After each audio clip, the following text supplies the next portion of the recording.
সম্পূর্ণ করে ফেললেন শার্লি মোদক আর ফুলকি সিরিয়ালের অভিনেতা রোহিত। হ্যাঁ ভিউয়ার্স, তো এই বরাবরের মতোই কিন্তু এই রোহিত মানে অভিষেকের প্রেম কাহিনী নিয়ে চলছে নানা গুঞ্জন।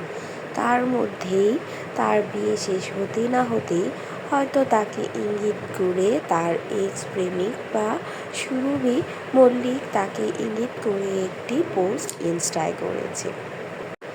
আর অন্যদিকে বেচারা শার্লি তো কত খুশি অভিষেককে পেয়ে। সে হয়তো ভুলেই গেছে যে তার স্বামী অভিষেক তার আগে আরও 3 জনকে ঠকিয়েছে। তো যাই হোক, যেহেতু তাদের ভালোবাসার বিয়ে, আমরা চাই সেটা ভালোভাবেই থাকুক। ভালোবাসার মানুষকে জীবনসঙ্গী করতে পেরে দুইজনই এখন কত হ্যাপি। সকলের সামনে কিন্তু তারা দুজনকে জড়িয়ে ধরেছে। আর অন্যদিকে এই যে তার এক্স দেখেন ইনস্টায় পোস্ট করা শুরু করেছে। তার এক্স সুরভি মল্লিক পোস্ট করেছে, God knew I knew now the world will know karma begins now. তো যারা সুরভি মল্লিককে চেনেন না তাদের উদ্দেশ্যে বলছি, সুরভি মল্লিকও হচ্ছে একজন ছোট পর্দার অভিনেত্রী। তিনি শৈশব পড়াশোনা কলকাতায় সম্পন্ন করে। এরপর তিনি মুম্বাইয়ের হুইসলিং উডসে ইন্টারন্যাশনাল থেকে সাংবাদিকতা ও গণযোগাযোগ মাধ্যমে স্নাতকোত্তর ডিগ্রি অর্জন করে। এছাড়া তিনি তার ক্যারিয়ার শুরু করার মধ্যেই তার কিছু অভিনয়ের মধ্যে আপনারা দেখতে পাবেন পরিণতাতে সে অভিনয় করে, যেটা সে পরিণতা ধারাবাহিকতায় অভিনেত্রী শিরিন চরিত্রটি বিশেষ জনপ্রিয়তা পায়।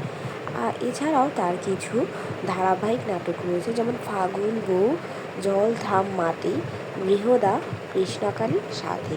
তো আপনারা এসব অভিনেত্রীর মাধ্যমে আপনারা অবশ্যই তাকে ছোট পর্দায় দেখেছেন।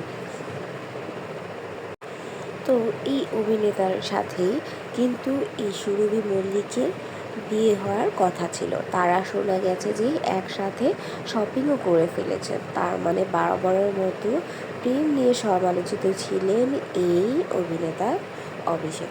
তো যাই হোক, যেহেতু তারা বিয়ে করে ফেলেছে, এখন তাদের নতুন জীবন সুন্দরভাবে কাটুক, এটাই হচ্ছে আমাদের সবার অনেক অনেক শুভকামনা। নেটিজেনরা সবাই বলছে সুরভি মল্লিকের এই পোস্টটি তার এক্স রোহিতকেই হচ্ছে মেন করে পোস্ট করা হয়েছে। সুরভির এই ইঙ্গিতটাকে সবাই জিজ্ঞেস করছে, এটা কিসের ইঙ্গিত দিল যে সুরভি মল্লিক অভিষেকের বিয়েতে? অন্য কিছু, নাকি সে কিছু জানে এমন কিছু? তো যাই হোক, দেখা যাক সামনে কি হয়। তো সুরভি মল্লিক কিন্তু ইনস্টায় পোস্টটা করে অভিষেক আর শার্লির বিয়ে হতে না হতেই জল ঘোলা করে ফেলল। আবার অন্যদিন কিন্তু শুরুও হয়ে গেল। তার ইনস্টাগ্রামের অ্যাকাউন্টে যে ইঙ্গিতপূর্ণ পোস্টটি স্টোরিটি পোস্ট করেছে, সেটা কিন্তু সবার কাছেই এখন বোধগম্য যে সেটা রোহিতকে ইঙ্গিত করেই করা হয়েছে। তো যেটাই হোক, এখন তারা দুজন খুব সুন্দরভাবে সংসার করুক, এটাই আমাদের হচ্ছে সবার দোয়া থাকবে আর আশীর্বাদ থাকবে।